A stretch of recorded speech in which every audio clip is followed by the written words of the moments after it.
નમસ્કાર વિદ્યાર્થી મિત્રો, સ્વાગત છે તમારું યુવા સારથી કેરિયર એકેડેમીના આજના કરંટ અફેર્સ વિથ જીકે સિરીઝના વિડીયોમાં. આજના વિડીયોની અંદર આપણે 16, 17, 18 અને 19 May 2024 Sunday special most IMP current અફેર્સના પ્રશ્નોની માહિતી મેળવીશું અને સાથે સાથે દરેક પ્રશ્ન રિલેટેડ જે પણ ડિટેલ છે આવનારી પરીક્ષામાં પૂછાવા લાયક તો તેની વિસ્તૃત ચર્ચા કરીશું. તો શરૂઆત કરીએ આજના કરંટ અફેર્સની. અને કોન્સ્ટેબલ અને પીએસઆઈની જે પરીક્ષા આ વર્ષે આવશે, હવેથી પ્રશ્નોની જે પદ્ધતિ છે તે પણ બદલવામાં આવી રહી છે. ધીરે ધીરે કરંટ અફેર્સના પ્રશ્નો પણ વિધાનવાળા પરીક્ષાઓની અંદર પૂછાશે. એટલે આપણે ઓપ્શન વાળું કરંટ અફેર્સ અને ન્યૂઝ મીડિયાની અંદરથી જે કરંટ અફેર્સ તમે કરી રહ્યા છો પેપરોની અંદર, તેને છોડી દેજો. કેમ કે અમે બેઠા છીએ, સારું આખું દુનિયાનું વ્યવસ્થિત શોધખોળ કરી અને તમારા સુધી પહોંચાડીએ છીએ. તો પેપર્સ જે છે, સંદેશ હોય, ગુજરાત હોય, એ બધાને મૂકી દેજો. કેમ કે ઘણી જગ્યાએ ખોટી માહિતી પણ આવે છે. ઓકે, તો શરૂઆત કરીએ. આજનો આપણો પ્રથમ પ્રશ્ન લખેલું છે કે આઈસીસી ઇન્ટરનેશનલ ક્રિકેટ કાઉન્સિલ અને તેના દ્વારા દર મહિને સૌથી શ્રેષ્ઠ પ્રદર્શન કરવામાં આવ્યું હોય તેને એવોર્ડ આપવામાં આવે છે. તો લખે છે કે ICC women's player of the month કોને પસંદ કર્યા છે?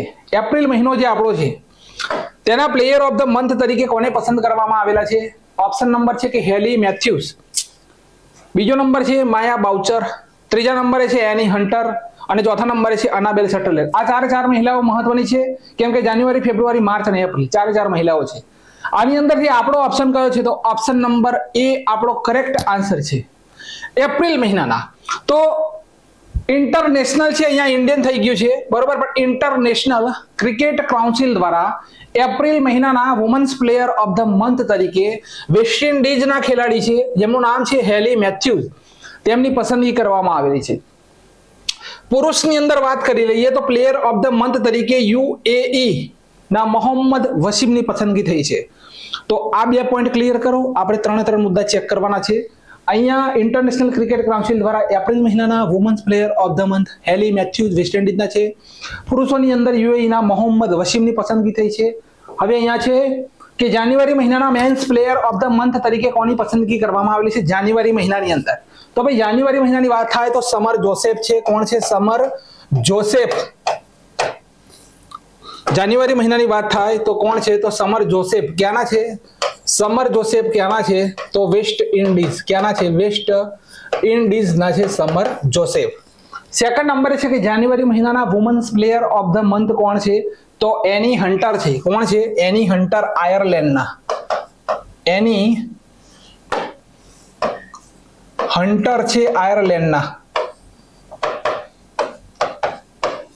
ત્યાર પછી લખે છે કે ફેબ્રુઆરી મહિનાના પુરુષ પ્લેયર ઓફ ધ મંથ કોણ બન્યા હતા? ફેબ્રુઆરી મહિનાની અંદર વિદ્યાર્થી મિત્રો આપણા ભારત દેશના હતા યશસ્વી જયસ્વાલ. કોણ હતા? યશસ્વી જયસ્વાલ જે છે તે હતા. અને લખે છે ફેબ્રુઆરી મહિનાના women's player of the month કોણ હતા? તો women's player of the month હતા અનાબેલ સટરલેન્ડ. બરોબર, અનાબેલ સટરલેન્ડ. ક્યાંના હતા? તો ઓસ્ટ્રેલિયાના હતા, ઓસ્ટ્રેલિયા. ત્યાર પછી લખે છે માર્ચ મહિનાના પુરુષ player of the month. March મહિનાની વાત થાય તો માર્ચ મહિનાની અંદર કામેન્ડુ મેથ્યુઝ હતા. બરોબર, કામેન્ડુ મેન્ડિસ. તેમના નામ ઉપરથી જ ખબર પડે કે ભાઈ આ શ્રીલંકાના છે. બરોબર, જ્યારે મેન્ડિસ શબ્દ પ્રયોગ થાય સમજી લેવાનું શ્રીલંકા. માર્ચ મહિનાના women's player of the month women's તો માયા બાઉચર. તો 4 નામ મહત્વના હતા કે નહીં? માયા બાઉચર ક્યાંના છે? તો ઇંગ્લેન્ડના છે ભાઈ માયા બાઉચર. ક્લિયર છે? ક્લિયર છે આખો ટોપિક? તો સાહેબ ફરીથી એક વખત કરંટ અફેર્સ કરો આ રીતે કે ઇન્ટરનેશનલ ક્રિકેટ કાઉન્સિલ દ્વારા દર મહિને શ્રેષ્ઠ પ્રદર્શન, આખા મહિનાનું શ્રેષ્ઠ પ્રદર્શન જેણે કર્યું હોય તેને સ્પેશિયલ એવોર્ડ આપવામાં આવે છે. અને પ્લેયર ઓફ ધ મંથ બન્યા છે women's player of the month West ઇન્ડિઝના હેલી મેથ્યુઝ એપ્રિલ મહિના માટે અને મોહમ્મદ વસીમ એપ્રિલ મહિના માટે. વાત થઈ રહી છે અહીંયા જાન્યુઆરી મહિનાની. જાન્યુઆરી મહિનાના સમર જોસેફ છે વેસ્ટ ઇન્ડિઝના. જાન્યુઆરી મહિનાના women's player of the month Amy Hunter, Ireland. February મહિનાના પુરુષ player of the month Yashasvi Jaiswal, Bharat દેશના. ફેબ્રુઆરી મહિનાના women's player of the month Annabel Sutherland, ઓસ્ટ્રેલિયાના છે. માર્ચ મહિનાના પુરુષ player of the month Kamindu Mendis, શ્રીલંકાના છે. અને માર્ચ મહિનાના women's player of the month Maia Bouchier, England. આખો ટોપિક ક્લિયર? આગળ જોઈએ. ચલો સેકન્ડ નંબરનો ક્વેશ્ચન છે કે ચંદ્રમા ઉપર પ્રથમ રેલવે સિસ્ટમ ફ્લોટ બનાવવાની જાહેરાત કોણે કરવામાં આવેલી છે? પહેલું તો આ સમજી લો કે આ રેલવે સિસ્ટમ શા માટે ચંદ્ર ઉપર ગોઠવવામાં આવી રહી છે. તો ચંદ્ર ઉપર એક પ્રકારે આવી એક સિસ્ટમ ઊભી કરવામાં આવશે, રેલવે જેવી જ હશે આ સિસ્ટમ. તમે ચંદ્ર ઉપર જે આ રોવર જે ઉતરે છે, બરોબર, રોવર જે ઉતરતા હોય, જે યાન ઉતરતા હોય, તેને એક જગ્યાએથી બીજી જગ્યાએ જવામાં આ જે ખાડા ટેકડા હોય ચંદ્ર ઉપર, પણ એનાથી પણ વિશેષ સહેલાઈપૂર્ણ તે આ જગ્યાએથી બીજી જગ્યાએ જઈ શકે, તેના માટે આખું મેપિંગ કરી અને નાસા દ્વારા બનાવવામાં આવશે. તો આપણો કરેક્ટ આન્સર શું છે? બી નંબરનો ઓપ્શન, નાસા. તો નાસા દ્વારા ચંદ્રમા ઉપર ફ્લોટ સિસ્ટમ સ્થાપિત કરવામાં આવી છે, બરોબર.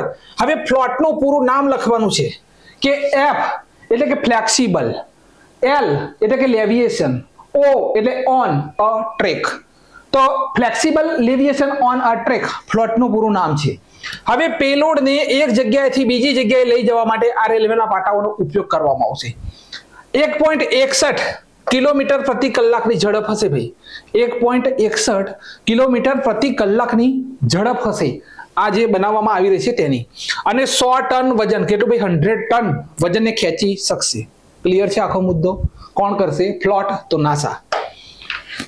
ચલો, નાસાએ લખેલું છે કે મનુષ્યને ચંદ્રમા ઉપર મોકલવા માટે કયું મિશન શરૂ કર્યું?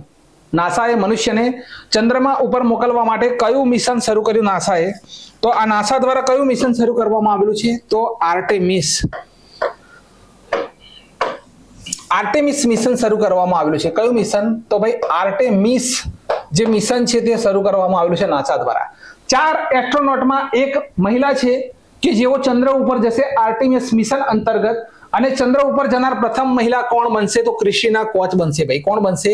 તો તેમનું નામ છે ક્રિસ્ટીના કોચ. આ પ્રથમ મહિલા બનશે. ચીન દ્વારા કયું ચંદ્ર મિશન લોન્ચ કરવામાં આવ્યું જેના દ્વારા પાકિસ્તાનનો સેટેલાઇટ, બરાબર, પાકિસ્તાનનો સેટેલાઇટ તે લઈને ગયું હતું ભાઈ. ચીન દ્વારા કયું મિશન લોન્ચ કરવામાં આવ્યું હતું જેના દ્વારા પાકિસ્તાનનો સેટેલાઇટ લઈ જવામાં આવ્યો હતો? તો ચીન દ્વારા ચાંગઈ-6 કયું મિશન? તો ચાંગઈ-6 નામનું મિશન લોન્ચ કરવામાં આવ્યું હતું. એક સેકન્ડ, અહીંયા આવશે. ચાંગઈ-6 નામનું મિશન લોન્ચ કર્યું હતું ચીન દેશે ચંદ્રનું, જેને પાકિસ્તાનનો જે સેટેલાઇટ છે, પાકિસ્તાનનો સેટેલાઇટ જેનું નામ છે આઈક્યુ ક્યુબ. કયો છે? તો આઈક્યુ ક્યુબ નામનો જે સેટેલાઇટ હતો આને લઈને તે ગયું. મોસ્ટ આઈએમપી પ્રશ્નથી પૂછાવા લાયક. ભારત ચંદ્રમા ઉપર જનાર તો ચોથા નંબરનો દેશ છે ભાઈ, ચોથા નંબરનો. પણ ચંદ્રના સાઉથ પોલ ઉપરનાર પહોંચનાર વિશ્વમાં પ્રથમ નંબરે ભારત છે, બરાબર. ચંદ્રમાનું જે સાઉથ પોલ છે તેના ઉપર પહોંચનાર પ્રથમ દેશ છે ભારત, પણ ચંદ્ર ઉપર જનાર તો ચોથો દેશ. 5મા નંબરે અત્યારે બન્યો છે, કોણ બન્યો? તો ભાઈ જાપાન બન્યો છે. 5મા નંબરે કોણ બન્યો છે? તો 5મા નંબરે બન્યો છે જાપાન. હવે સાઉથ પોલ ઉપર પહોંચનાર પ્રાઇવેટ કંપની બની છે એક અમેરિકાની, બરાબર. તેનું નામ શું છે? પ્રાઇવેટ કંપની બની, તેનું નામ છે ઇન્ટુટીઓ, બરાબર. ઇન્ટુટીઓ તેનું નામ છે, ઇન્ટુટીઓ તેનું નામ છે. અને આ જે કંપની હતી તેનું જે લેન્ડર હતું તેનું નામ ઓડિસિયન્સ છે. શું છે? ઓડિસિયન્સ આ તેનું લેન્ડર છે, ઓડિસિયન્સ. આ બે ટોપિક ક્લિયર કરજો. અને ચંદ્ર ઉપર પ્રથમ વખત નીલ આર્મસ્ટ્રોંગે 1969માં એપોલો 11, બરાબર, એપોલો 11 નામનું જે મિશન હતું તેના દ્વારા ચંદ્ર ઉપર તેઓ ઉતર્યા હતા. ક્લિયર છે આખો ટોપિક? Completely clear. આગળ છે ચંદ્ર પર પ્રથમ વખત નીલ આર્મસ્ટ્રોંગ 1969માં ઉતર્યા. કયું મિશન? તો એપોલો 11. આગળ આપણે જોઈ લીધું પણ ફરીથી લખી દઈએ કે એપોલો 11. નેશનલ એરોનોટિક્સ એડમિનિસ્ટ્રેશન એટલે કે તેને કહેવામાં આવે છે નાસા. તેની સ્થાપના 1958 ની અંદર થઈ હતી. આપણા ભારત દેશનું જે DRDO છે, ડિફેન્સ રિસર્ચ ડેવલપમેન્ટ ઓર્ગેનાઇઝેશન, તેની સ્થાપના પણ 1958 ની અંદર થયેલી હતી, બરાબર. આપણા અત્યારે અધ્યક્ષ કોણ છે? તો સમીર વી કામત, બરાબર. ઈસરોના કોણ છે? તો એસ સોમનાથ છે. એસ સોમનાથ કોણ છે? ઈસરોના છે. અને આદર્શ વાક્ય છે કે for the benefit all. Clear આખો ટોપિક? નેક્સ્ટ લખે છે કે યુનેસ્કોના memory of the world Asia Pacific original register 2024માં ભારત દેશની કેટલી સાંસ્કૃતિક વસ્તુઓ છે, કેટલી ભાઈ સાંસ્કૃતિક જે વસ્તુઓ છે તેને સામેલ કરવામાં આવેલી છે? તો આપણો કરેક્ટ આન્સર શું આવશે? 2. કેટલો આવશે? કરેક્ટ આન્સર આવશે કે 2. તો ભારત દેશ, સોરી, અહીંયા 3 સાંસ્કૃતિક વસ્તુઓ છે, બરોબર? 3. તો આપણો કરેક્ટ આન્સર અહીંયા ઓપ્શનની અંદર જ નથી, પણ આપણે કરી દઈશું. તો આને તગડો કરી દઈશું અહીંયા, બરોબર? તો 3. તો ભારત દેશની 3 સાંસ્કૃતિક વસ્તુઓને યુનેસ્કોના memory of the world Asia Pacific regional રજિસ્ટરમાં સામેલ કરવામાં આવેલ છે. પહેલા નંબરે શું છે? તો રામચરિત માનસ છે. રામચરિત માનસ કે જેને તુલસીદાસે 16મી સદીમાં અવધ ભાષાની અંદર લખ્યું હતું. કઈ ભાષા? અવધી બોલી જે હોય તે ભાષાની અંદર લખ્યું હતું. ત્યાર પછી છે પંચતંત્ર, કે દુનિયાની દંતકથાઓ સૌથી જૂના સંગ્રહોમાંનો એક ગણવામાં આવે છે, જે સંસ્કૃતમાં લખાયેલ છે. વિષ્ણુ શર્મા દ્વારા તેની રચના 300 ઈસા પૂર્વ, બરોબર, ઈસુ ખ્રિસ્તના જન્મ પહેલા 300 ઈસા પૂર્વ આસપાસ થઈ હતી, જેનો અનુવાદ 550 ઈસા પૂર્વમાં ઈરાની ભાષામાં કરવામાં આવ્યો હતો. ત્રીજા નંબરે છે શ્રહદયા લોકન ની રચના આચાર્ય આનંદ વર્ધને સંસ્કૃતમાં કરી હતી. The most IMP question GPSC class 1-2, DYSO, STI, police constable અને પીએસઆઈ. મોસ્ટ આઈએમપી સીસી ની અંદર આવા પ્રશ્નો આવશે. ગમે ત્યાંથી ઉપાડીને ગોતીને લાવશે તો ગોખવું પડશે. આગળ છે કે યુનાઇટેડ નેશન્સ એજ્યુકેશનલ સાયન્ટિફિક, બરાબર, સાયન્ટિફિક કલ્ચર ઓર્ગેનાઇઝેશન, અહીંયા લખેલું છે યુનેસ્કોનું પૂરું નામ. તો United Nations educational scientific and UNO જે છે યુનાઇટેડ નેશન્સ ઓર્ગેનાઇઝેશન છે, એના જે 6 સંગઠન છે એ તેના 6 હાથ છે, જેમાંનો આ એક હાથ છે યુનેસ્કો. તો United Nations educational scientific and Cultural Organization સ્થાપના થયેલી છે 1945 ની અંદર. મુખ્ય મથક આવેલું છે પેરિસ, ફ્રાન્સ. ડાયરેક્ટર જનરલ કોણ છે? તો એન્ડ્રુ અજોલે.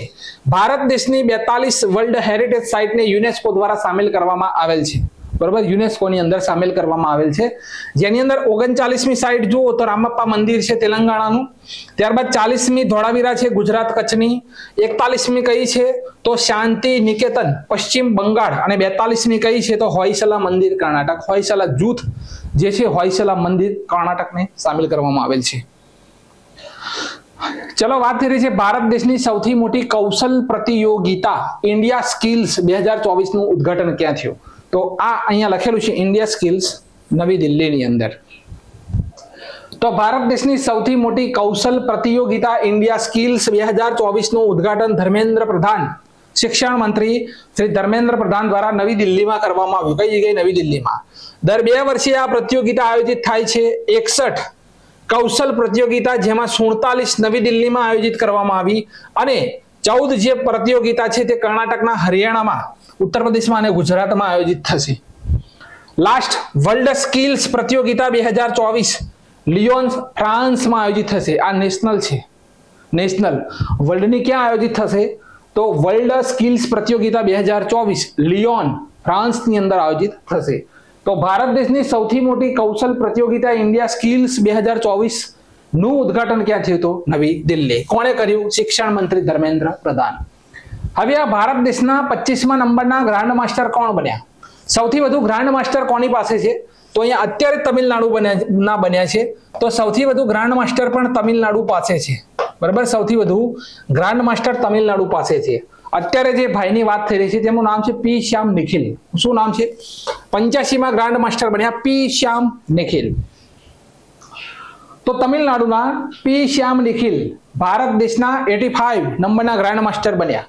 84મા નંબરના grand master R Vaishali Babu, બરોબર. આર પ્રજ્ઞાનંદ જે છે, આર પ્રજ્ઞાનંદ જે છે, પ્રજ્ઞાનંદ, બરોબર, પ્રજ્ઞાનંદ, તેમની તેઓ બહેન છે. અને પૂરા વિશ્વની અંદર ભાઈ બહેનની જે જોડી હોય, ભાઈ અને બહેનની, આ એવી પ્રથમ જોડી છે ભારત પાસે કે જે ગ્રાન્ડ માસ્ટર છે ચેસની અંદર, બરોબર. પ્રથમ એવી જોડી છે વિશ્વની અંદર. સૌથી યુવાન ગ્રાન્ડ માસ્ટર ડી ગુકેશ છે, ફક્ત 17 વર્ષ. ભારતની પ્રથમ ચેસ એકેડેમી ભુવનેશ્વરમાં ખુલશે. ચેસ ઓલિમ્પિયાડ 2024 ક્યાં આયોજિત થશે? હંગરી ના બુડાપેસ્ટની અંદર આયોજિત થશે ચેસ ઓલિમ્પિયાડ. લાસ્ટ ક્યાં થયો હતો? તો આપણા ભારત દેશની અંદર થયો હતો, બરોબર. ભારત દેશની અંદર, જેનો મેસ્કોટ હતો થમ્બી, બરોબર. થમ્બી મેસ્કોટ હતો. અને આ પૂછાયું હતું યુપીએસસી પ્રિલિમની અંદર. આ મેસ્કોટનો પ્રશ્ન પૂછાયો હતો. તો યાદ રાખજો, ભારતના 85મા નંબરના ગ્રાન્ડ માસ્ટર બન્યા પી શ્યામ નિખિલ. આપણા ભારતના પ્રથમ ગ્રાન્ડ માસ્ટર કોણ છે? તો વિશ્વનાથ આનંદ, બરાબર. વિશ્વનાથ આનંદ. તેમની ઓટોબાયોગ્રાફી કઈ છે? ઓટોબાયોગ્રાફીનું નામ છે, તેમની ઓટોબાયોગ્રાફી છે માઇન્ડ માસ્ટર. કઈ છે? Mind master. Little kids of India, little kids of India તરીકે તેમને સંબોધન કરવામાં આવે છે. 1991 ની અંદર 1992 રાજીવ ગાંધી ખેલ રત્ન એવોર્ડ, રાજીવ ગાંધી, અત્યારે તેનું નામ બદલવામાં આવેલું છે પણ તે સમયે તેનું નામ હતું રાજીવ ગાંધી ખેલ રત્ન એવોર્ડ મેળવનાર પ્રથમ ભારતીય વ્યક્તિ છે. બરોબર. અત્યારે તેઓ વાઇસ પ્રેસિડેન્ટ છે. ચેસ, વર્લ્ડ ચેસ જે આપણી છે તેના તેઓ વાઇસ પ્રેસિડેન્ટ છે. બરોબર. બીજું, ભારત દેશના પ્રથમ મહિલા પૂછાય તો એસ વિજય લક્ષ્મી છે. પ્રથમ મહિલા કોણ છે? એસ વિજય લક્ષ્મી ભારત દેશના પ્રથમ મહિલા ગ્રાન્ડ માસ્ટર છે. તો આટલી માહિતી અહીંયા આ પ્રશ્નની અંદરથી યાદ રાખો. જોઈએ આગળ છે સાહિત્ય અકાદમી ફેલોશિપ થી કોને સન્માનિત કરવામાં આવે? તો ઇમેજ જે જોઈ રહ્યા છીએ તેમનું નામ શું છે? તો Ruskin bond. Option number D આપણો કરેક્ટ આન્સર છે. તો રસ્કિન બોન્ડને સાહિત્ય અકાદમી ફેલોશિપ થી સન્માનિત કરવામાં આવ્યા. 2023 તેમની એક બુક આવી હતી ને યુપીએસસી પ્રિલિમમાં પૂછાઈ હતી. બરોબર. યુપીએસસી ની અંદર આ પૂછાઈ હતી. તેમની બુક હતી ધ ગોલ્ડન યર્સ. આ બુક હતી. બરોબર. Golden years. 1978 આવેલી મૂવી જુનૂન જે મૂવી હતી તેમની બુક ફ્લાઇટ ઓફ પિજન્સ ઉપર આધારિત હતી આ મૂવી. ત્યાર પછી 1992 સાહિત્ય અકાદમી એવોર્ડ તેમને મળ્યો હતો. કયો ભાઈ? સાહિત્ય અકાદમી એવોર્ડ તેમને મળ્યો હતો. પદ્મશ્રી એવોર્ડ 1999 ની અંદર તેમને મળેલો છે. 1992 સાહિત્ય અકાદમી એવોર્ડ. સાહિત્ય એકેડેમી બાળ સાહિત્ય પુરસ્કાર 2012 પણ તેમને મળ્યો હતો. તો સાહિત્ય અકાદમી ફેલોશિપ થી કોને સન્માનિત કરવામાં આવ્યા? Ruskin bond. ચલો, વિશ્વ હાઇડ્રોજન શિખર સંમેલન 2024 નું આયોજન ક્યાં થયું? ભાઈ, આ વિશ્વ હાઇડ્રોજન સંપૂર્ણ રીતે તમામ જગ્યાએ જો હાઇડ્રોજન થી બધું ચાલતું હશે તો ગ્રીન હાઉસ ગેસનું ઉત્સર્જન ઘણા રીતે દુનિયામાં ઓછું થઈ જશે. અને એના માટે આપણું જે બજાજ છે, બજાજ ઓટો, તેના દ્વારા એક પહેલ કરવામાં આવેલી છે જેની અંદર પ્રથમ વખત સીએનજી બાઇક લોન્ચ થશે લગભગ સપ્ટેમ્બર મહિનાની અંદર. બરોબર. સપ્ટેમ્બર મહિનાની અંદર ભારત દેશનું પ્રથમ સીએનજી બાઇક લોન્ચ થશે. 100 સીસીનું તે બાઇક હશે. તો ઘણી ખરી એવરેજ તમને મળશે. તો લખે છે કે વર્લ્ડ હાઇડ્રોજન એનર્જી સમિટનું આયોજન નેધરલેન્ડ, કઈ જગ્યાએ? નેધરલેન્ડમાં કરવામાં આવ્યું. ભારત દેશે પોતાના પ્રથમ મંડપને સ્થાપિત કર્યો છે માટે આ મહત્વનું. પરીક્ષામાં ડાયરેક્ટલી પૂછાય કે ભારત દેશે વિશ્વ હાઇડ્રોજન શિખર સંમેલનની અંદર મંડપ કઈ જગ્યાએ સ્થાપિત કર્યો? ઓપ્શન હશે 4 દેશના. નેધરલેન્ડ. તેનું ઉદ્ઘાટન ભૂપેન્દ્રસિંહ ભલ્લા, બરોબર, રાજકીય મંત્રી છે આપણા, બરોબર, તેમના દ્વારા કરવામાં આવ્યું. રાષ્ટ્રીય હાઇડ્રોજન મિશનની શરૂઆત ક્યારે થઈ હતી? તો જાન્યુઆરી 2022 ના રોજ રાષ્ટ્રીય હાઇડ્રોજન મિશનની શરૂઆત થઈ હતી. 13 થી 15 મે 2024 હાઇડ્રોજન સમિટ નું આયોજન કરવામાં આવ્યું છે. હવે હાઇડ્રોજન થી જે પણ મોસ્ટ આઈએમપી પ્રશ્નો છે પરીક્ષામાં પૂછાવા લાયક તેની માહિતી જોઈએ. ચલો, પ્રથમ નંબર એ છે કે સ્ટીલ મંત્રાલય દ્વારા દેશમાં પ્રથમ ગ્રીન હાઇડ્રોજન પ્લાન્ટનું ઉદ્ઘાટન જિંદાલ સ્ટીલ પ્લાન્ટ માં ખાલી જગ્યા ખાતે કરવામાં આવ્યો. તો કઈ જગ્યાએ કરવામાં આવ્યો? તો હિસાર. કઈ જગ્યાએ? હિસાર. અને હિસાર ક્યાં આવ્યું? તો હરિયાણાની અંદર આવેલ છે હિસાર. કઈ જગ્યાએ? હરિયાણાની અંદર. ભારતનો પ્રથમ મલ્ટીપર્પઝ ગ્રીન હાઇડ્રોજન પાયલોટ પ્રોજેક્ટની શરૂઆત ક્યાં થઈ ગઈ? પ્રથમ મલ્ટીપર્પઝ લખે છે તો આ શરૂઆત કરવામાં આવેલી છે એચપી એટલે કે હિમાચલ પ્રદેશ. કઈ જગ્યાએ? તો હિમાચલ પ્રદેશની અંદર આ શરૂઆત થઈ છે. ક્લિયર. દેશનો પ્રથમ હાઇડ્રોજન ઈંધણ ઉદ્યોગ કઈ જગ્યાએ સ્થાપિત થયો? તો જમશેદપુર. કઈ જગ્યાએ? જમશેદપુર ની અંદર સ્થાપિત કરવામાં આવેલો છે. ભારતની પ્રથમ હાઇડ્રોજનથી ચાલનાર ટ્રેનની શરૂઆત હરિયાણામાં થશે જેનું નામ વંદે મેટ્રો રાખવામાં આવેલું છે. આ પોઈન્ટ નોટ કરજો, હજુ થઈ નથી, થશે. વિશ્વનો પ્રથમ લિક્વિડ હાઇડ્રોજન ફેરીની શરૂઆત ક્યાં થઈ? તો નોર્વેની અંદર થઈ. ભાઈ, કઈ જગ્યાએ? તો નોર્વેની અંદર આ શરૂઆત થઈ. ભારતનો પ્રથમ hydrogen internal combustion engine Reliance ઇન્ડસ્ટ્રીએ બનાવ્યું, તેનું નામ શું છે? તો H2ICE આ તેનું નામ છે. ભારતમાં પ્રથમ શુદ્ધ હરિત હાઇડ્રોજન પ્લાન્ટ કઈ જગ્યાએ સ્થાપિત થયો છે? તો મધ્યપ્રદેશ. બરોબર. મધ્યપ્રદેશની અંદર. જિલ્લો પૂછાય તો ખંડવા. કયો જિલ્લો? તો ખંડવા. મધ્યપ્રદેશ ખંડવા. આ ખંડવાથી એક ખંડવાથી એક પોઈન્ટ નોંધ કરવાનો, વિશ્વનો તરતો સૌથી મોટામાં મોટો સોલર પ્લાન્ટ લોન્ચ થશે કઈ જગ્યાએ, એ પણ ખંડવા. તો ભારતમાં પ્રથમ બાયોમાસ આધારિત હાઇડ્રોજન પ્લાન્ટ તો આસામની અંદર, કઈ જગ્યાએ, આસામની અંદર સ્થાપિત થયો. તો આ મહત્વપૂર્ણ માહિતી છે, યાદ રાખજો. વધો આગળ. ભારતની પ્રથમ હાઇડ્રોજન પરિયોજના ખાલી જગ્યામાં સ્થાપિત થઈ. પરિયોજના લખીએ છીએ, હાઇડ્રોજન પરિયોજના કઈ જગ્યાએ સ્થાપિત થઈ તેવું પૂછવામાં આવી રહ્યું છે. પરિયોજના, તો આ પરિયોજના ચલાવવામાં આવેલી છે કઈ જગ્યાએ, પૂનાની અંદર. કઈ જગ્યાએ, પૂનામાં ચલાવવામાં આવેલી છે આ પરિયોજના. ખાલી જગ્યાએ દુનિયાનો સૌથી મોટા હાઇડ્રોજન ફ્યુલ સેલ પાવર પ્લાન્ટનું ઉદ્ઘાટન કર્યું તો દક્ષિણ કોરિયા. કોણે કર્યું ભાઈ? તો દક્ષિણ જે કોરિયા છે તેના દ્વારા વિશ્વના સૌથી મોટા હાઇડ્રોજન પ્લાન્ટનું ઉદ્ઘાટન કરવામાં આવ્યું. હાઇડ્રોજનની શોધ કોણે કરેલી છે? તો તેની શોધ કરેલી છે હેનરી કેવન્ડિશ. કોણ છે? હેનરી કેવન્ડિશ દ્વારા હાઇડ્રોજનની શોધ કરવામાં આવેલી છે. હાઇડ્રોજનમાં 3 આઇસોટોપ હોય, બરોબર? 3 આઇસોટોપ હોય હાઇડ્રોજનની અંદર. પ્લોટિયમ, ડ્યુટેરિયમ અને ટ્રાઇટિયમ, આ 3 પ્રકારના આઇસોટોપ હોય. ભારતનો સૌથી મોટો હાઇડ્રોજન ઉત્પાદન કેન્દ્રની સ્થાપના કઈ જગ્યાએ થઈ? વિશાખાપટ્ટનમ. કઈ જગ્યાએ? તો વિશાખાપટ્ટનમની અંદર શરૂઆત થઈ છે. ખાલી જગ્યાના ભારત દેશની પ્રથમ હાઇડ્રોજન ફેરીની શરૂઆત થઈ. ભારતની પ્રથમ હાઇડ્રોજન ફેરીની શરૂઆત તમિલનાડુની અંદર. કઈ જગ્યાએ ભાઈ? તો તમિલનાડુની અંદર થઈ. ગુજરાતના હજીરામાં લાર્સન એન્ડ ટુબ્રો દ્વારા સ્વદેશી નિર્મિત હાઇડ્રોજન ખાલી જગ્યાની સ્થાપના થઈ તો ઇલેક્ટ્રોલાઇઝરની સ્થાપના થઈ ભાઈ. આના પોઈન્ટ નોટ કરજો, પૂછાશે. હાઇડ્રોજન ઈંધણ સેલ દિવસની ઉજવણી તો 8 ઓક્ટોબર. ક્યારે કરીએ છીએ? 8મી ઓક્ટોબરના દિવસે આપણે કરીએ છીએ. પોઈન્ટ ક્લિયર છે આખો? સરસ મજાની માહિતી છે આ કરંટ અફેર્સની. કોઈ પણ પ્રશ્ન તમારો છૂટશે નહીં. જુઓ આગળ, બરોબર?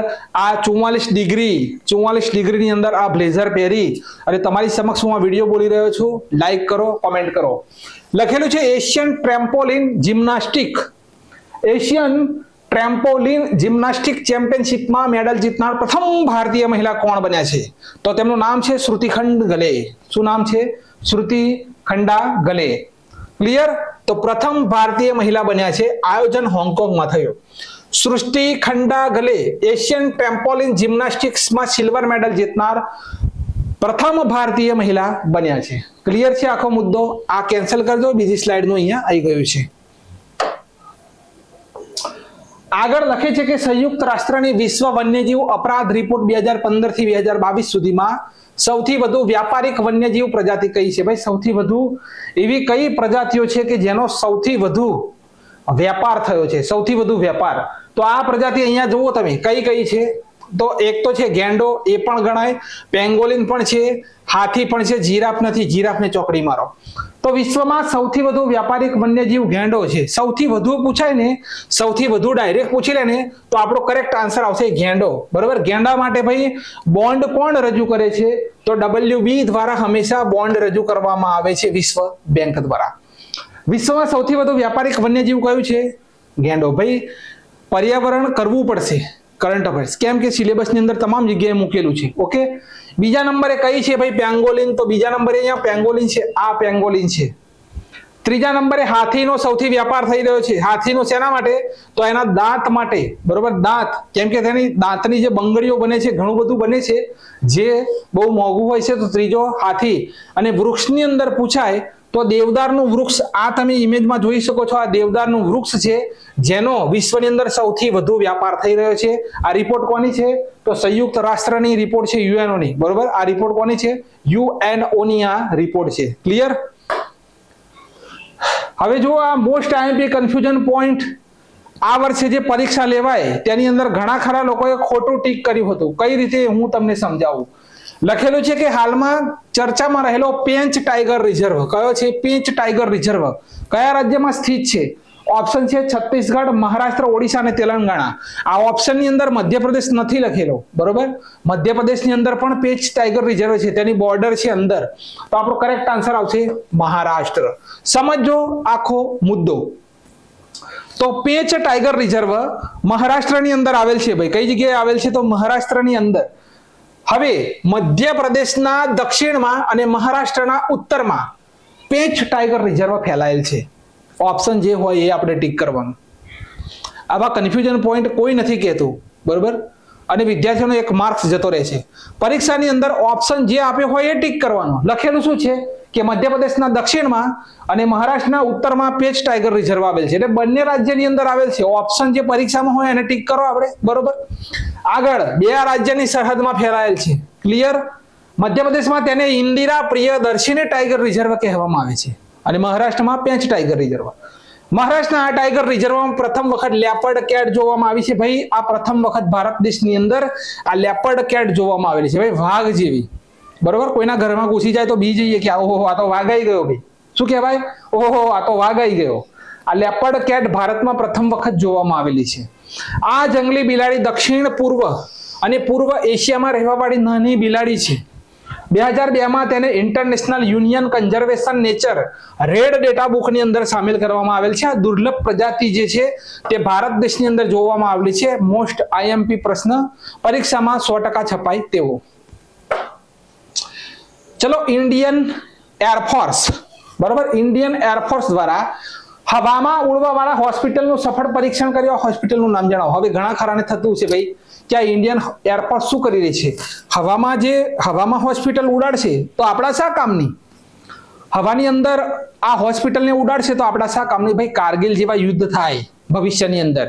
આ અત્યારે જમાનો યુદ્ધ તરફ જઈ રહ્યો છે, બરોબર. જુઓ છો હમાસ, ગાઝા પટ્ટી, ઇઝરાયલ ને બધા. તો ભવિષ્યની અંદર આવા સંકટ સર્જાય, આપણા ભારતીય સૈનિકો હોય કોઈ મુસીબતમાં હોય તો વિમાનના માધ્યમથી ડાયરેક્ટ આ જે હોસ્પિટલ છે તે જગ્યા ઉપર સીધી જ ઉતારવામાં આવે ને ઇમરજન્સી ઓપરેશન પણ થઈ શકે તેવી વ્યવસ્થા છે આ હોસ્પિટલની અંદર. તો ઇન્ડિયન એરફોર્સ, બરાબર, ઇન્ડિયન એરફોર્સ દ્વારા હવામાં ઉડવાવાળા હોસ્પિટલનું સફળ પરીક્ષણ કર્યું. આ હોસ્પિટલનું નામ જણાવો. ભીષ્મ, બરાબર, તેનું નામ છે ભીષ્મ. અને ભાઈ ચેલેન્જિંગ, બરાબર, ચેલેન્જિંગ કરંટ અફેર્સ, કે આ માહિતી તમને કોઈ નહીં આપે. તમને આ કહી દેશે પણ આ માહિતી કોઈ નહીં આપે. એટલા માટે જ ભાઈ કરંટ અફેર્સ માટે અમે ફેમસ છીએ, બરોબર. એટલા માટે જ. કેમ કે અહીંયા જુઓ, આનું નામ શું છે? ભીષ્મ. આ જે શોધવામાં આવ્યું છે તેનું નામ ભીષ્મ છે, પણ નીચે જુઓ T-90 ભીષ્મ. આ ભારત દેશનું ભાઈ આ તોપ છે, તોપ ડેસ્ટ્રોયર. આ કોઈ નહીં કે કોઈ કરંટ અફેર્સમાં આ સર્ચ આઉટ કરવું પડે ભાઈ. વિદ્યાર્થી સુધી સારામાં સારું કરંટ અફેર્સ પ્રોવાઈડ કરવું હોય તો ગૂગલની અંદર સર્ચ આઉટ કરવું પડે કે આ જે માહિતી આવી છે તો ભીષ્મ રિલેટેડ બીજું કોઈ નામ છે કે નહીં?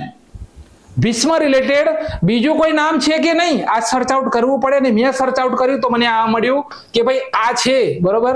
તો આ ચેલેન્જિંગ કરંટ અફેર છે. પૂરા ગુજરાતની અંદર કહે નહીં મળે ભાઈ. દીવા જેવું ગોતી લેજો, કહે નહીં મળે.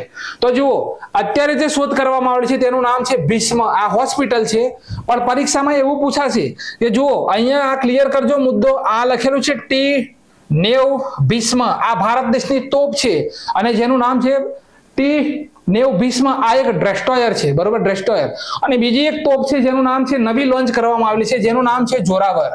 શું નામ છે? તેનું નામ છે જોરાવર. આ ભારત દેશના એક મેજરના નામ ઉપર નામ રાખવામાં આવેલું છે, જોરાવર. ક્લિયર છે? હવે જો ઇન્ડિયન એરફોર્સ દ્વારા હવામાં ઉડવાવાળા હોસ્પિટલ ભીષ્મનું સફળ પરીક્ષણ કર્યું. આગ્રાના મલપુરા ડ્રોપિંગ ઝોનમાં આ પરીક્ષણ કરવામાં આવ્યું. ક્લિયર? કારગિલ જેવા વિસ્તારોમાં મેં ચર્ચા કરી એ રીતે આ હોસ્પિટલ વોટરપ્રૂફ અને સોલર એનર્જીથી ચાલવા વાળી છે. એટલે ભાઈ લાઇટ બાઇટની કોઈ ચિંતા નથી. કોઈ પણ જગ્યાએ આને ઉતારે ઓપરેશન, કોઈના પગનું ઓપરેશન કરવાનું હોય, ગમે તે હોય, ઇમરજન્સી ગોળી કાઢવાની હોય તો આ હોસ્પિટલના માધ્યમથી થઈ શકે. એ માટે ઇન્ડિયન એરફોર્સ દ્વારા આ એક સચોટ પરીક્ષણ કરવામાં આવેલું છે જેનું નામ છે ભીષ્મ. હવે લખે છે રાષ્ટ્રીય સુરક્ષા ગાર્ડ દ્વારા કોની સાથે સંયુક્ત આતંકવાદ વિરોધી અભ્યાસ તર્કસ નું આયોજન કરવામાં આવ્યું? તર્કસ.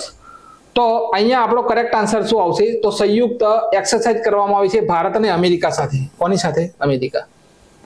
અમેરિકા સાથે.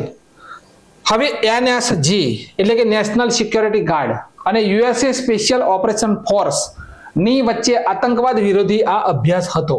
2024માં 7મા નંબરનું આ સંસ્કરણ છે, એને કલકત્તામાં આયોજન કરવામાં આવ્યું. બરોબર, ગમે તે યુદ્ધ અભ્યાસ હોય, કોઈ પણ દેશોની અંદર તમે જોતા હોય ખંજર યુદ્ધ અભ્યાસ નામ લખેલું હોય, દર 2 વર્ષે જો એનું આયોજન થતું હોય તો એક વખત ભારતમાં આયોજન થાય અને એક વખત કિર્ગિસ્તાનની અંદર આયોજન થાય. ખંજર કોની સાથે કરીએ? કિર્ગિસ્તાન સાથે. ક્લિયર છે? જોઈએ આગળ છે. હવે ભારત દેશ દ્વારા જુદા જુદા દેશો સાથે કરવામાં આવતા યુદ્ધ અભ્યાસના જોડકા જોડો ભાઈ. બરોબર, જોડકા જોડો. બીજા નંબરે પણ એ જ પ્રશ્ન છે. અહીંયા લખેલું છે સહયોગ કાઇઝિન.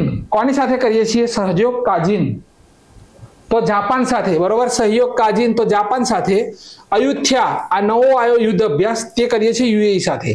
સાયક્લોન લખે છે સાયક્લોન. બરોબર, તો સાયક્લોન આપણે ઇજિપ્ત સાથે અને ખંજર કિર્ગિસ્તાન સાથે. ક્લિયર? ડેઝર્ટ નાઇટ આ પરીક્ષાની અંદર ડિફેન્સ એકેડેમીનું જે પેપર હતું તેની અંદર આ પ્રશ્ન હતો ડેઝર્ટ નાઇટ. તો ડેઝર્ટ નાઇટ આપણે કરીએ છીએ મલેશિયા સાથે. ડેઝર્ટ નાઇટ આપણે કરીએ છીએ ફ્રાન્સ સાથે અને સમુદ્ર લક્ષ્મણ કરીએ છીએ મલેશિયા સાથે. ક્લિયર છે? BACD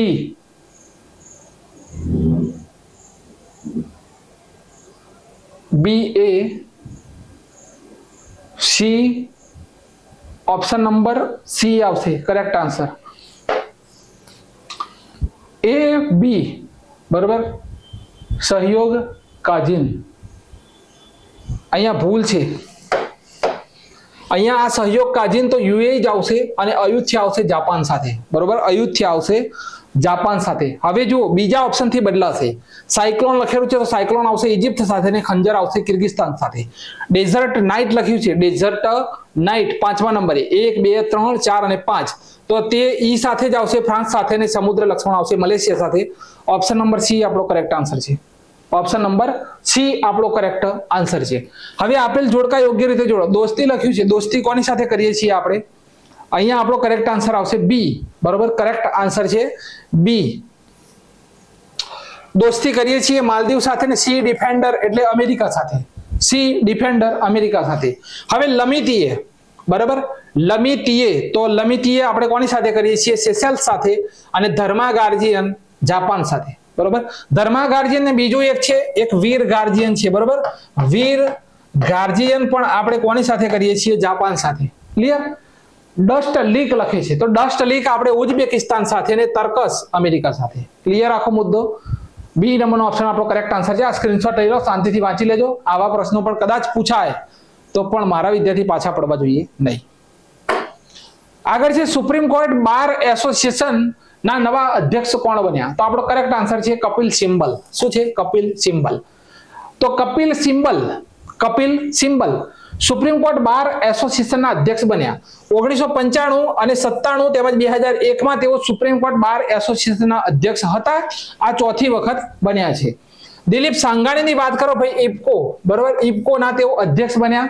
આર શંકર રમન તો તેઓ L&T ના અધ્યક્ષ બન્યા અને રવિ શંકર રિઝર્વ બેંક ઓફ ઇન્ડિયાના ડેપ્યુટી ગવર્નર બન્યા છે. ક્લિયર છે આ ટોપિક?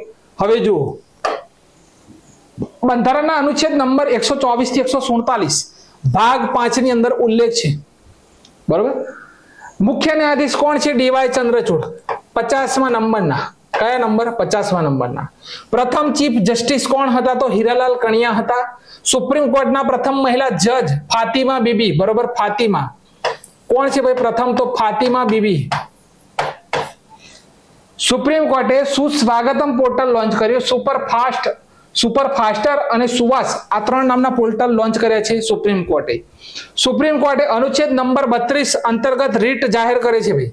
સુપ્રીમ કોર્ટ અનુચ્છેદ નંબર 32 અંતર્ગત રીટ જાહેર કરે છે અને અનુચ્છેદ નંબર 226 અંતર્ગત હાઈકોર્ટ રીટ જાહેર કરે છે. બરોબર, હાઈકોર્ટ રીટ જાહેર કરે છે.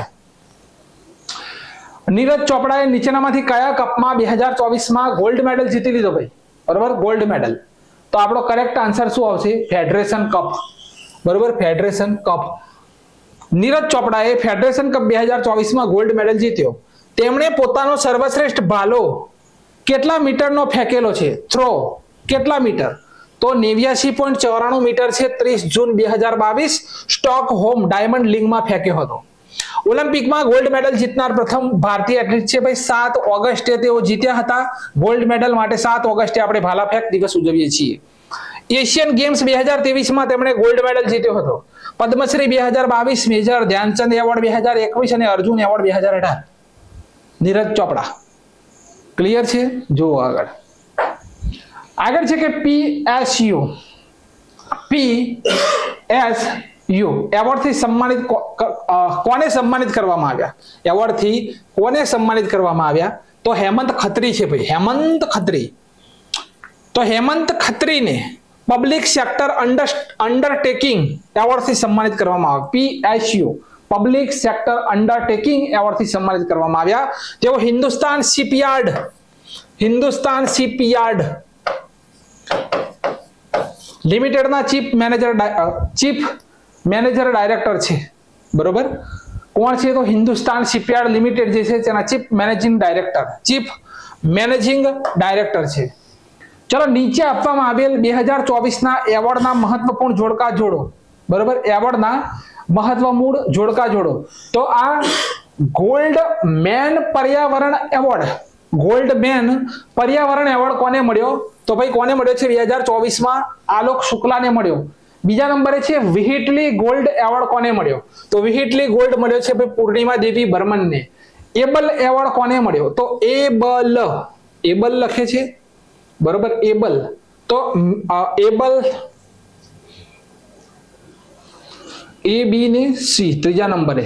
તો અહીંયા મિચેલ ટ્રેલાગ્રેડ આવશે. બરોબર, એબલ તો મિચેલ ટ્રેલાગ્રેડ અને પ્રિસ્કર એવોર્ડ તો યામામોટો. મિસ વર્લ્ડ 2024 કોણ બન્યા હતા? તો 1, 2, 3, 4 અને 5. તો મિસ વર્લ્ડ ક્રિસ્ટિના પિસ્કોવા બન્યા હતા. મિસ યુનિવર્સ 2023 કોણ બન્યા હતા?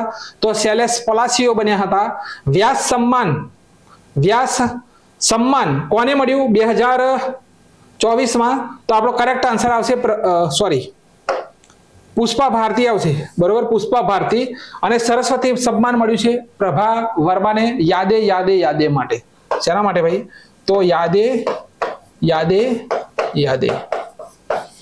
ક્લિયર છે? ઓપ્શન નંબર કયો મેચ થશે? અહીંયા બી મેચ થશે કે BADCEFH અને G. ક્લિયર? નીચે આપવામાં આવેલ 2024 ના એવોર્ડના મહત્વપૂર્ણ જોડકા જોડો. આ જોડકું છે તમારી સમક્ષ, ક્લિયર કરી લેજો. ફતેહ-2 કોની રોકેટ સિસ્ટમ છે? ફતેહ-2 કોની રોકેટ સિસ્ટમ છે? તો આપણો કરેક્ટ આન્સર આવશે પાકિસ્તાન. તો પાકિસ્તાન દેશે ફતેહ-2 ગાઇડેડ મલ્ટી લોન્ચ રોકેટ સિસ્ટમનું પરીક્ષણ કર્યું. તેની રેન્જ છે 400 કિલોમીટરની રેન્જ છે. DRDO દ્વારા ITCM મિસાઇલનું સફળ પરીક્ષણ કરવામાં આવ્યું. પોઈન્ટ નોટ કરો. ITCM, બરાબર, ITCM એટલે શું ભાઈ? તો ઇન્ડિજિનિયસ ટેકનોલોજી ક્રુઝ મિસાઇલ, આ તેનું પૂરું નામ છે. હવે NG મિસાઇલ અગ્નિ પ્રાઇમનું સફળ પરીક્ષણ કર્યું. ત્યાર પછી લખે છે કે MIRV મલ્ટિપલ ઇન્ડિપેન્ડન્ટલી ટાર્ગેટેબલ રી એન્ટ્રી વ્હીકલ ટેકનિક સાથે અગ્નિ 5 મિસાઇલનું નવું પરીક્ષણ કરવામાં આવ્યું. S-400 core defence system Bharat દેશે રશિયા પાસેથી ખરીદી, જેનું નામ ભારત દેશે અહીંયા લાવ્યા પછી સુદર્શન રાખ્યું છે. બરોબર, સુદર્શન રાખવામાં આવેલું છે. ત્યાર પછી ભારત દેશે ફિલિપાઇન્સ દેશને C-17 લોબ માસ્ટર વિમાનથી બ્રહ્મોસ, કઈ ભાઈ? લોબ માસ્ટર વિમાનથી બ્રહ્મોસ મિસાઇલ મોકલી છે. ગુયાના દેશને ભારત દેશે ડોર્નિયર 228 વિમાન વેચશે ભાઈ. ડોર્નિયર જે 228 જે વિમાન છે તે ભારત દેશ વેચશે. બરોબર, તે ભારત દેશ વેચશે. ક્લિયર છે? સ્ક્રીનશોટ લેવો હોય તો તમે લઈ શકો છો. બરોબર, સ્ક્રીનશોટ લેવો હોય તો લઈ શકો છો. આગળ છે કે પાકિસ્તાન. શું લખે છે ભાઈ? હવે પાકિસ્તાનની ન્યૂઝ છે. આ પાકિસ્તાન પ્રધાનમંત્રી કોણ છે પાકિસ્તાનના ભાઈ? નવા બનેલા શાહબાજ શરીફ. રાષ્ટ્રપતિ કોણ બન્યા? તો આસિફ અલી જરદારી બન્યા. પ્રથમ પ્રધાનમંત્રી કોણ હતા? લિયાકત અલી ખાન. બરાબર, લિયાકત અલી ખાન. અફઘાનિસ્તાન અને પાકિસ્તાનની વચ્ચે એક બોર્ડર લાઈન છે જેનું નામ છે ડુરન્ડ લાઈન. કઈ છે? ડુરન્ડ લાઈન. પાકિસ્તાનની મોટી સિટી કઈ છે? તો ભાઈ કરાચી છે, કરાચી. ઇન્ડિયા અને પાકિસ્તાન વચ્ચે કઈ ટ્રેન ચાલતી હતી ભાઈ? કઈ ટ્રેનો ચાલતી હતી? તો એક તો સમજોતા એક્સપ્રેસ અને એક થાર એક્સપ્રેસ. આ બંને પાકિસ્તાન દેશ સાથે ચાલતી હતી. પાકિસ્તાન નામ કોણે આપ્યું હતું? તો ચૌધરી રહેમત અલી ખાન દ્વારા. ચૌધરી રહેમત અલી ખાને પાકિસ્તાન નામ આપ્યું હતું. પાકિસ્તાનની પ્રથમ મહિલા મુખ્યમંત્રી મરિયમ નવાઝ પંજાબ પ્રાંતની અંદર પ્રથમ મહિલા મુખ્યમંત્રી. પ્રથમ શીખ લખે છે, શીખ મંત્રી કોણ? તો સરદાર રમેશસિંહ અરોરા પ્રથમ. બોર્ડર લાઈન કઈ છે ભારત પાકિસ્તાનની વચ્ચે? બોર્ડર લાઈન તો તેનું નામ છે રેડ ક્લિફ. કઈ છે ભાઈ? ભારત અને પાકિસ્તાનની વચ્ચે બોર્ડર લાઈન કઈ છે? તો રેડ ક્લિફ. હવે લખી છે કે બુક ઓફ ઓનર દ્વારા કયા દેશની સુરંગને દેશની સૌથી ઊંચી સુરંગ જાહેર કરવામાં આવી? બુક ઓફ ઓનર દ્વારા. આ બુક ઓફ ઓનર કઈ જગ્યાએ છે? તો યુકે, યુનાઇટેડ કિંગડમ ની અંદર છે. અને આપણો કરેક્ટ આન્સર છે સ્યાલા સુરંગ. કઈ છે ભાઈ? સ્યાલા. તો અરુણાચલ પ્રદેશના પશ્ચિમી કામેંગ જિલ્લામાં આવેલ સ્યાલા સુરંગને દેશની સૌથી ઊંચાઈ ઉપર આવેલ સુરંગ જાહેર કરવામાં આવેલી છે. કોણે? તો બુક ઓફ ઓનર દ્વારા જાહેર કરવામાં આવી. માર્ચ 2024 પ્રધાનમંત્રી નરેન્દ્રભાઈ મોદીએ ભાઈ ઉદ્ઘાટન કર્યું હતું. લંબાઈ કેટલી છે? 2.6 કિલોમીટર. કેટલી છે? 2.6 કિલોમીટર. ઊંચાઈ કેટલી છે? 13,000 ફૂટની ઊંચાઈ ઉપર છે. તેજપુર તવાંગ રોડ ઉપર આવેલ છે. આ છે સ્યાલા સુરંગ. કઈ છે? સ્યાલા સુરંગ. હવે થોડું ઘણું ભારત દેશનું જ્ઞાન લઈ લઈએ ભાઈ પરીક્ષા લક્ષી. તો ભારત દેશનો સૌથી લાંબો ડબલ ડેકર પુલ કઈ જગ્યાએ બન્યો? ભારતનો સૌથી લાંબો ડબલ ડેકર પુલ તો નાગપુરની અંદર. બરોબર, નાગપુર એટલે કે મહારાષ્ટ્ર. ત્યાર પછી ભારતમાં પ્રથમ કેબલ રેલવે પુલ તો અંજી ખંડ જમ્મુ કાશ્મીર. કયો છે ભાઈ? તો અંજી ખંડ આવશે. અંજી ખંડ જમ્મુ કાશ્મીર. અંજી ખંડ જમ્મુ કાશ્મીર. ભારતનો સૌથી લાંબો નદી પુલ તો ભૂપેન હજારિકા. કયો છે ભાઈ? તો ભૂપેન હજારિકા. તેને ઢોલા સાદિયા, ત્યાંની પ્રજા શું કહે છે? તો ઢોલા સાદિયા બ્રિજ કહે છે. તેની લંબાઈ કેટલી છે? તો 9.5 કિલોમીટર તેની લંબાઈ છે. લોહિત નદી ઉપર આવેલ છે. કઈ નદી? લોહિત નદી ઉપર આવેલ છે. આસામથી સિલચરને જોડે છે. બરોબર, આસામ અરુણાચલ પ્રદેશનું સિલચર જે છે, અરુણાચલ પ્રદેશનું સિલચર જે છે, આસામ અને અરુણાચલ પ્રદેશના સિલચરને જોડે છે. દુનિયાનો સૌથી લાંબો કાચનો પુલ કયો છે? દુનિયાનો સૌથી લાંબો કાચનો પુલ કયો છે? તો વિયેતનામની અંદર આવેલ છે. બરોબર, વિયેતનામની અંદર તેનું નામ છે વ્હાઇટ ડ્રેગન. બરોબર, ડ્રેગન 632 મીટર તેની લંબાઈ છે. દુનિયાનો સૌથી લાંબો સસ્પેન્શન બ્રિજ તો ચેક રિપબ્લિક. બરોબર, ચેક રિપબ્લિક ની અંદર આવેલ છે. ચેક રિપબ્લિક ની અંદર આવેલ છે. ચેક રિપબ્લિક ની અંદર આવેલ છે. જેની લંબાઈ કેટલી છે ભાઈ? લંબાઈ તો 721 મીટર અંદાજિત છે. 721. વિશ્વનો સૌથી ઊંચો બ્રિજ તો જમ્મુ કાશ્મીર ચિનાબ નદી 359 મીટર ઊંચો અને 1315 મીટર લાંબો છે ભાઈ. આ રીતનો આખો આર્ક બ્રિજ છે. નીચે આખું બનાવવામાં આવેલું છે સ્ટ્રક્ચર. રેલવે આખી અહીંયાથી પસાર થશે. દુનિયાનો સૌથી લાંબુ રેલવે પ્લેટફોર્મ તો તેનું નામ શું છે? તો સિદ્ધ રૂદ્ધા છે. બરોબર, સિદ્ધ રૂદ્ધા તેનું નામ છે. પણ તેને શું કહેવામાં આવે? આ હુબલીમાં આવેલ છે, કર્ણાટક હુબલી. બરોબર, કર્ણાટક હુબલી રેલવે સ્ટેશન. પહેલા કયો હતો? તો ઉત્તર પ્રદેશનું ગોરખપુર હતું. હવે છે હુબલી. પણ તેનું નામ પૂછાય તો સિદ્ધ રૂદ્ધા સ્વામી રેલવે સ્ટેશન નામ રાખવામાં આવ્યું છે, નવું નામ. દેશનો સૌથી લાંબો સી બ્રિજ તો અટલ. બરોબર, અટલ સેતુ. સી બ્રિજ તો અટલ સેતુ, જેની લંબાઈ કેટલી છે? 21.8 કિલોમીટર તેની લંબાઈ છે. આગળ છે કે ભારતની સૌથી લાંબી રેલવે સુરંગ કઈ છે ભાઈ? ભારતની સૌથી લાંબી રેલવે સુરંગ કઈ છે? ભારતની સૌથી લાંબી રેલવે સુરંગ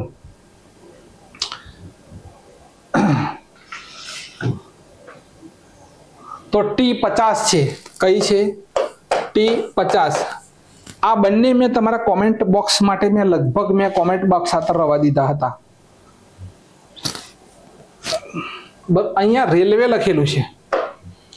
જો બંને કન્ફ્યુઝન પોઈન્ટ વિદ્યાર્થી મિત્રો છે. રેલવે પૂછાય, ટાઇટલ લખજો, રેલવે સુરંગ પૂછાય ત્યારે આપણે T50 ટીક કરવાનું રહેશે. બરોબર, ભારતની સૌથી લાંબી રેલવે સુરંગ પૂછાય તો T50, લંબાઈ 12.77 કિલોમીટર. પણ ભારતની લાંબી રોડ સુરંગ જ્યાં લખેલું હોય, રોડ સુરંગ જ્યાં લખેલું હોય ત્યારે ચેનાની નાસરી આવશે. કઈ આવશે? ચેનાની નાસરી સુરંગ, નાસરી, તેને શ્યામા પ્રસાદ મુખર્જી પણ કહેવામાં આવે છે. શ્યામા પ્રસાદ મુખર્જી ટનલ પણ કહેવામાં આવે છે. 9.2 કિલોમીટર છે. ક્લિયર છે? ભારતનો સૌથી લાંબો કેબલ આધારિત પુલ સુદર્શન સેતુ કયો છે ભાઈ? તો સુદર્શન સેતુ. આ ક્યાં આવેલ છે સુદર્શન સેતુ? તો દ્વારિકાની અંદર આવેલ છે, જેની લંબાઈ 2.32 કિલોમીટર છે.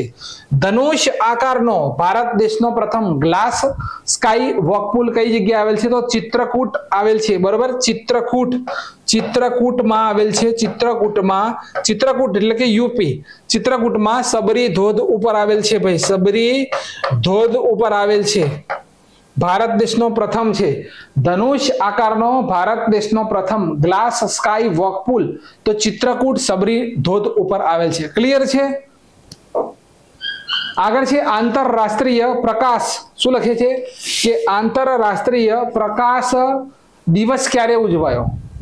તો આનો આપણે શું કરેક્ટ આન્સર લખીશું? તો ભાઈ 16 મેના દિવસે આંતરરાષ્ટ્રીય પ્રકાશ દિવસ ઉજવીએ છીએ. 16 મેના દિવસે ઇન્ટરનેશનલ પ્રકાશ દિવસની ઉજવણી થઈ. 16 મેના દિવસે 1960માં થિયોડોર મેનન નામના વ્યક્તિ હતા, તેના દ્વારા સૌપ્રથમ લેઝરની શોધ કરવામાં આવી હતી. લેઝર, લેઝરના ફૂલ ફોર્મ ઘણી બધી પરીક્ષાઓની અંદર પૂછાયેલા છે. Light amplification by stimulated emission of radiation. બરાબર, એમિનેશન ઓફ રેડિયેશન. 16 મેના દિવસે નેશનલ ડેન્ગ્યુ દિવસની પણ ઉજવણી થાય છે. થીમ રાખવામાં આવેલી હતી અવર રિસ્પોન્સિબિલિટી ફોર સેફર ટુમોરો. આ થીમ હતી ડેન્ગ્યુ દિવસની. 16 મેના દિવસે સિક્કિમ રાજ્યનો સ્થાપના દિવસ હોય છે. DRDO એ ભારત દેશના પ્રથમ સફળ લેઝર વેપનનું પરીક્ષણ કર્યું. આ પરીક્ષામાં પૂછાશે. તેનું નામ શું છે? તો તેનું નામ છે દુર્ગા 2. શું નામ છે? તેનું નામ છે દુર્ગા 2. કમલા બેનીવાલ નું નિધન થયું. તેઓ કયા રાજ્યના પ્રથમ મહિલા મંત્રી હતા? આપણા ગુજરાતના ગવર્નર પણ તેઓ હતા. તો કરેક્ટ આન્સર શું આવશે? અહીંયા સી છે અને અહીંયા આ ડી છે. તો આપણો કરેક્ટ આન્સર આવશે રાજસ્થાન. તો કમલા બેનીવાલ નું નિધન થયું. તેઓ રાજસ્થાન રાજ્યના પ્રથમ મહિલા મંત્રી હતા. તેમનો જન્મ 1927માં ઝુંઝુનુ, બરોબર, ઝુંઝુનુ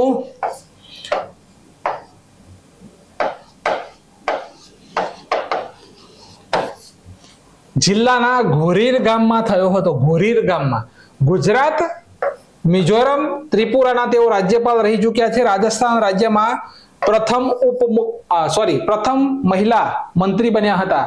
તો કમલા બેનીવાલનું નિધન થયું. તેઓ કયા રાજ્યના પ્રથમ મહિલા મંત્રી બન્યા હતા? રાજસ્થાનના. ગવર્નર પૂછાય તો તેઓ ગુજરાત, મિઝોરમ, બરોબર, ગુજરાત, મિઝોરમ અને ત્રિપુરાના ગવર્નર પણ હતા. ચલો, લોકસભાની પ્રથમ મહિલા અધ્યક્ષનું નામ શું છે? લોકસભાની પ્રથમ મહિલા અધ્યક્ષનું નામ શું છે? તો મીરા કુમાર છે. શું નામ છે? તેમનું નામ છે મીરા કુમાર. બરોબર, તેમનું નામ છે મીરા કુમાર.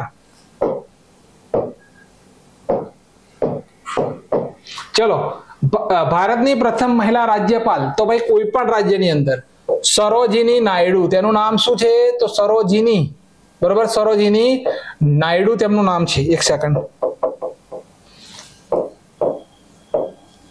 સરોજિની નાયડુ. ત્યાર પછી લખે છે કે ભારતની પ્રથમ મહિલા મુખ્યમંત્રી, તો કોઈ પણ રાજ્યની અંદર સુચેતા કૃપલાણી. શું નામ છે ભાઈ? તો સુચેતા કૃપલાણી. સુચેતા કૃપલાણી. ચલો, ભારતની પ્રથમ મહિલા પ્રધાનમંત્રી કોણ હતા? તો શ્રીમતી ઇન્દિરા ગાંધી હતા. કોણ હતા? શ્રીમતી ઇન્દિરા ગાંધી હતા. ભારતની પ્રથમ મહિલા રાષ્ટ્રપતિ કોણ હતા? તો પ્રતિભા દેવીસિંહ પાટીલ. બરોબર, કોણ હતા? પ્રતિભા દેવીસિંહ પાટીલ. પ્રતિભા દેવીસિંહ પાટીલ. પૂરું નામ યાદ રાખજો. ભારતની પ્રથમ મહિલા કેબિનેટ મંત્રી કોણ હતા? કેબિનેટ મંત્રી અમૃતા કૌર. શું નામ છે? તો અમૃતા કૌર. ભારતની પ્રથમ કેબિનેટ મહિલા મંત્રી. ભારત દેશના પ્રથમ મહિલા આદિવાસી રાષ્ટ્રપતિ અત્યારે હાલમાં પ્રેઝન્ટ ટાઈપની અંદર દ્રૌપદી મુર્મુ નામ છે. શું નામ છે તેનું? દ્રૌપદી મુર્મુ. સુપ્રીમ કોર્ટના પ્રથમ મહિલા ન્યાયાધીશ કોણ છે? તો તેમનું નામ, આપણું નામ જોઈ ગયા આગળ, ફાતિમા બીબી. બરોબર, ફાતિમા બીબી તેમનું નામ છે. હાઈકોર્ટના પ્રથમ મહિલા મુખ્ય ન્યાયાધીશ તો લીલા શેઠ. શું નામ છે? તેમનું નામ છે લીલા શેઠ. અને હાઈકોર્ટના પ્રથમ મહિલા ન્યાયાધીશ તો અન્ના ચાંડી. બરોબર, અન્ના ચાંડી, કેરળ. બરોબર, કેરળ. અને અહીંયા આ જે લીલા શેઠ છે તે હિમાચલ પ્રદેશ. બરાબર, હિમાચલ પ્રદેશ. ક્લિયર છે આખો મુદ્દો? ક્લિયર? જુઓ આગળ. વિશ્વ હાઇપરટેન્શન દિવસની ઉજવણી ક્યારે થઈ? તો 17 મેના દિવસે આ ઉજવણી થાય છે, વિશ્વ હાઇપરટેન્શન દિવસ. બરાબર. થીમ રાખવામાં આવેલી પોતાના બ્લડ પ્રેશરને સટીક રીતથી માપો ભાઈ અને નિયંત્રિત કરો અને લાંબા સમય સુધી જીવતા રહો. આ થીમ હતી. પ્રથમ વખત ઉજવણી 2006. બ્લડ પ્રેશરને શેનાથી માપવામાં આવે? તો સ્પિગ્મો મેનોમીટરથી બ્લડ પ્રેશરને માપવામાં આવે છે. હાઈ બીપી કોને કહેવામાં આવે? તો 140 થી 90 mmHg થી વધારે હોય તેને હાઈ બીપી કહેવામાં આવે છે. આ પ્રશ્ન ક્યાં પૂછાયેલો છે ભાઈ? Staff nurse, STAFF staff NURS staff nurse ની અંદર આ પ્રશ્ન પૂછાયેલો છે. સ્ટાફ નર્સ ની અંદર કે ભાઈ હાઈ બીપી ઓપ્શન આપેલા હતા તો 140 થી 90 જે mmHg થી વધારે હોય તેને હાઈ બીપી કહેવાય. હવે 140 જે હોય તેને શું કહેવાય? તો સિસ્ટોલિક પ્રેશર તેને કહેવાય. શું કહેવાય? Systolic pressure. અને બીજું ડાયસ્ટોલિક પ્રેશર કહેવામાં આવે છે. જે 90 લખેલું છે 90 તેને શું કહેવામાં આવે છે? તો તેને ડાયસ્ટોલિક પ્રેશર કહેવામાં આવે છે. નોંધ કરજો. ક્લિયર છે મુદ્દો? નોંધ કરજો. આ બંને મુદ્દા ખાસ મોસ્ટ IMP. વિશ્વનો સૌથી ઊંચો કોમ્પિટિશન પૂલ કયા દેશમાં ખોલવામાં આવ્યો? કોમ્પિટિશન પૂલ ભાઈ, તો આપણો કરેક્ટ આન્સર આવશે ભૂતાન. તો વિશ્વનો સૌથી ઊંચો કોમ્પિટિશન પૂલ ભૂતાનમાં ખોલવામાં આવ્યો. ભૂતાન દ્વારા નરેન્દ્રભાઈ મોદીને ગ્યાલપો, બરોબર, ગ્યાલપો ડ્રુ એવોર્ડ મળ્યો હતો હમણાં જ 2024માં, બરોબર, ભૂતાનનો. આ પ્રથમ એવો કોમ્પિટિશન સ્વિમિંગ પુલ છે જે જમીનથી 8200 ફૂટની ઊંચાઈ ઉપર ખોલવામાં આવેલ છે. જમીનથી 8200 ફૂટ ઊંચાઈ ઉપર. ડેનમાર્કમાં દુનિયાનો સૌથી ઊંચો રેતીનો મહેલ બનાવવામાં આવ્યો. 2024 લાઈવ ન્યૂઝ છે આ, બરોબર, 2024 ની લાઈવ ન્યૂઝ છે આ, નોંધ કરી લેજો. ચલો 2023માં વૈશ્વિક ઇન્ટરનેટ શટડાઉનમાં પ્રથમ નંબરે કોણ હશે? ભાઈ કોણ હશે? હું તો જોયા વગર ટીક કરીશ કે કોણ હોય. ભાઈ ભારત જ હોય, બીજા દેશો ના હોય, ભારત જ હોય. તો પૂરા દેશભરમાં ભારત દેશ પૂરા વિશ્વમાં ઇન્ટરનેટ શટડાઉન ની અંદર પ્રથમ નંબરે. સૌથી વધુ મણિપુરમાં લાંબા સમય સુધી ઇન્ટરનેટ બંધ રહ્યું ભાઈ, બરોબર. ભારત દેશમાં 116 વખત ઇન્ટરનેટ શટડાઉન કરવામાં આવ્યું હતું. કાઠમંડુમાં યોજાયેલી ખાસ નથી ટ્રાન્સજેન્ડર માટેની સૌંદર્ય સ્પર્ધાની અંદર મિસ પિંક પ્રેઝન્ટમાં અનમોલ રાય ટાઇટલ જીત્યા. આ આખો પ્રશ્ન અલગ છે એક લીટીની અંદર. મારા મિત્રો, આ જે પ્રશ્ન જે છે ને એ આખો એક લીટીની અંદર આખો અલગથી બનાવવામાં આવેલો છે. આખો પ્રશ્ન નીચેનો અલગ છે કે ભાઈ કાઠમંડુમાં યોજાયેલી ટ્રાન્સજેન્ડર્સ માટેની સૌંદર્ય સ્પર્ધામાં મિસ પિંક પેજન્ટમાં અનમોલ રાય ટાઇટલ જીત્યા છે. આખો પ્રશ્ન અલગ છે. નીચેથી નોંધ કરી દેજો. વિડીયોની માહિતી ગમી છે તો લાઈક કરો યાર, કોમેન્ટ કરો. Thank you. સબસ્ક્રાઇબ કરજો, ચેનલને લાઈક કરજો, કોમેન્ટ કરજો, શેર કરજો. આવા જ વિડીયો સાથે ફરીથી આનાથી પણ વિશેષ સારામાં સારા પ્રશ્નો સાથે આપણે ઉપસ્થિત થઈશું. તો જય હિન્દ, જય ભારત.